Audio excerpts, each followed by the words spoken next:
பணக்காரர்களுடைய மாளிகையிலே பிறக்கின்ற பிள்ளைகளினுடைய கால்களை கூட தாங்குவதற்கு தோள்கள் காத்திருக்கின்றன. நம்மை போன்ற ஏழை குடும்பத்திலே பிறக்கின்ற பிள்ளைகளினுடைய தோள்களுக்கோ சுமைகள் காத்திருக்கின்றன. பணக்காரர்களுடைய மாளிகையிலே பிள்ளைகள் பிறக்கும் போதே ஏசி வசதியுடன் பயணச்சீட்டு பதிவு செய்யப்பட்டிருக்கிறது. நண்பர்களே, நம்மை போன்ற ஏழை குடும்பத்திலே இருப்பவர்களுக்கு பயணத்திற்கு பணமே இருப்பதில்லை. பணக்காரர்களுடைய மாளிகையிலே வளர்ந்தே பிறப்பது வாரிசுரிமை. நம்மை போன்ற ஏழை குடும்பத்திலே பிறந்து வளர்வதே பிறப்பின் பெருமை என்பதை மனதிலே பதிய வைத்துக் கொள்ளும். இப்படிப்பட்டது ஒரு சூழ்நிலையிலே என்னை அழைத்துக் கொண்டு சென்ட் ஜோசப் கல்லூரிக்கு என்னுடைய தந்தை சென்றார்கள். மதிப்பெண்களை பார்த்தோன்னா பிரின்சிபல் சீட்டு தர்றேன்ட்டார். பக்கத்தில் உட்காந்துருக்கிற ரெக்டர் நீ எந்த ஊருன்னு கேட்டார். தஞ்சாவூர்னு சொன்னேன். எப்படி திருச்சியில் வந்து படிப்பேன்னு கேட்டார். டெய்லி ட்ரெயினில் வந்து படிப்பேன். இந்த கல்லூரியில் அப்படி படிக்க முடியாது, நீ ஹாஸ்டலில் சேரணும். ஹாஸ்டலுக்கு எவ்வளவு ஃபீஸ்னு எங்கள் அப்பா கேட்டாங்க. எங்கள் அப்பா வச்சிருந்தது வெறும் 300 ரூபா பணம். உங்களைப் போல குடும்பத்தில் இருந்து வந்தவன் என்ற காரணத்தினால் இதனை எல்லாம் பகிர்ந்து கொள்ள வேண்டும் என்று விரும்புகின்றேன்.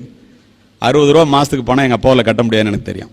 எப்பா, இந்த கல்லூரி நம்மளால் படிக்க முடியாது. மன்னர் சரபோஜி அரசனர் கல்லூரின்னு ஒன்று இருக்குது தஞ்சாவூரில். 320 ரூபா ஸ்காலர்ஷிப் தருவோம், அங்கே போகலான்ட்டு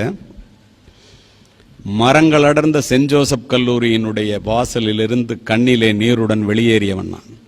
தஞ்சையிலே சென்று மருத்துவக் கல்லூரிக்கு பக்கத்திலே இறங்குகின்றோம். நான் சேர வேண்டியது அரசு கல்லூரி. எங்கள் அப்பா அந்த மருத்துவக் கல்லூரியை பார்த்துட்டு படிக்காதவங்கள, தம்பி நீ படிக்க போகிற காலேஜ் இதுவான்னு கேட்டாங்க. இல்லைப்பா, அது முந்திரி தோப்புக்குள்ள உள்ளே போனால் இடிஞ்ச கட்டடம் மாதிரி இருக்கும் அரசு கல்லூரி, அதில் தான் படிக்கணும். இது மருத்துவக் கல்லூரி பண்ண. அப்படியாப்பா, உன்னை டாக்டர் ஆக்கிறதுக்கு என்கிட்ட பணம் இல்லை. அப்போ 3000 ரூபா இருந்தால் டாக்டர் ஆயிடலாம். மொத்தம் 9 கல்லூரி தான் மருத்துவக் கல்லூரி. இப்போ மாதிரி எல்லாம் கேபிடேஷன் ஃபீஸ் எல்லாம் கிடையாது. மதிப்பெண்களுக்கு வாங்க முடியும், பணம் இல்லை. உன்னை தான் டாக்டர் ஆக்க முடியலப்பா. இந்த மருத்துவக் கல்லூரியினுடைய சுவற்றையாவது தொட்டு பார்த்து விட்டு வருகிறேன் என்று தொட்டு பார்த்துட்டு அழுதுட்டே வந்தாங்க. இதை ஏன் சொல்றேன் தெரியுமா? உங்களுடைய பெற்றோர்கள் ஏழ்மையின் காரணமாக உங்களுடைய மனதிலே உண்டாக்குகின்ற தாக்கம் உங்களுடைய வாழ்க்கையை புரட்டி போட வேண்டும். அப்படியே கேட்டுட்டு போறது. இப்படிப்பட்டது ஒரு சூழலிலே நானும் என்னை விட ஏழ்மையான குடும்பத்தில் இருந்து வந்த என்னுடைய நண்பனும் கல்லூரிக்கு செல்லும் போது, அரசு கல்லூரிக்கு செல்லும் போது, என்னுடைய நண்பனும் நானும் கல்லூரிக்கு செல்லும் போது எஸ்பி பங்களாவும் கலெக்டர் பங்களாவும் பக்கத்தில் இருக்கும். என்னுடைய நோக்கம் காக்கி உடை அணிந்த காவல்துறை அதிகாரியாக வேண்டும். என்னுடைய நண்பனினுடைய நோக்கம் என்ன என்று எனக்கு தெரியாது. 2 பேரும் ஏழ்மையான குடும்பத்திலிருந்து வந்தவன், அரசு கல்லூரியில் படிக்கிறவன்.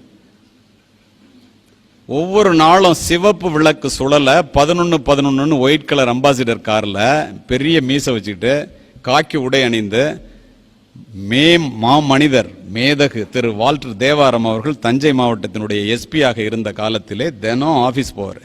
2 பேரும் நின்று பார்ப்போம். என்னுடைய நோக்கம் காவல்துறை அதிகாரியாக வேண்டும் என்பது. என்னுடைய நண்பனுடைய நோக்கம் என்ன என்று எனக்கு தெரியாது. எப்ப பார்த்தாலும் ஒரு ஹிந்து பேப்பரை வச்சுட்டு இங்கிலீஷ் பேப்பரை ஒரு லைன் விடாம படிப்பான். கல்லூரி நேரம் போக மீதி நேரம் அத்துணையும் நூலகத்திலேயே அமர்ந்திருப்பான். இவர் ஒரு நாள் காரை நிறுத்தி, ஏன்டா 2 பேரும் காலேஜுக்கு போறது இல்லையா, டெய்லி இங்கேயே பாக்குறேன், என்ன பண்ற அப்படின்னு கேட்டாரு. நான் டக்குன்னு கேட்டேன், உங்களை மாதிரி ஆகணும்னா என்ன பண்ணணும்னு கேட்டேன். என்ன மாதிரி ஆகணுமா? நீ போய் என்சிசில சேரு, நீ போய் ரைஃபிள் கிளப்ல சேரு, நீ கல்லூரி நேரம் போக மீதி நேரம் அத்துணையும் மைதானத்திலே செலவு செய், நல்லா படிக்கணும் அப்படின்ட்டு போயிட்டார். அவர் சொன்னது அத்துணையும் செஞ்சேன். சர்வீஸ் கமிஷன் எக்ஸாம் வந்துச்சு. துரைமுருகன் சொன்ன மாதிரி 2 பேரும் போனோம். எனக்கு கிடைச்சிருச்சு காவல்துறை அதிகாரி வேலை. அவனுக்கு கிடைக்கல.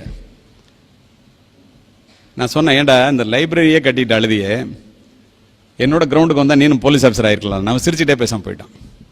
நண்பர்களே, எந்த எஸ்பி பங்களாவை பார்த்து கொண்டு ஒரு நாட்டுப்புறத்து ஏழை சிறுவனாக கல்லூரிக்கு சென்றேனோ, பயிற்சி முடித்து பல இடங்களிலே பணிபுரிந்து இவர் வாசித்ததை போல சிறப்பு பதவி உயர்வை எல்லாம் பெற்று மாவட்டத்தினுடைய கண்காணிப்பாளராக சிவப்பு விளக்கு சுழல என்னுடைய தாயுடனும் மனைவியுடனும் குடியேறியவன் நான். நீ என்னவாக வேண்டும் என்று நினைக்கிறாயோ அதுவாகவே ஆகிவிடுவாய். இதுக்காக நான் இதை சொல்லல. கிளைமேக்ஸ் என்னதான், பதவியேற்று முடித்துவிட்டு மரியாதை நிமித்தமாக மாவட்ட ஆட்சித்தலைவரை பார்ப்பதற்காக கலெக்டர் அலுவலகத்திற்கு சென்றேன். அங்கே என்னுடன் நூலகத்திலே அதிக நேரம் இருந்து செலவு செய்த என்னுடைய நண்பன் மாவட்ட கலெக்டராக அமர்ந்திருந்தான்.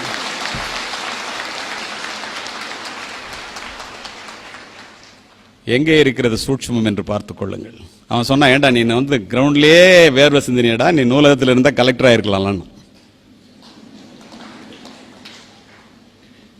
சிந்தித்து பாருங்கள். நடந்த சம்பவம், கதையல்ல, நிஜம்.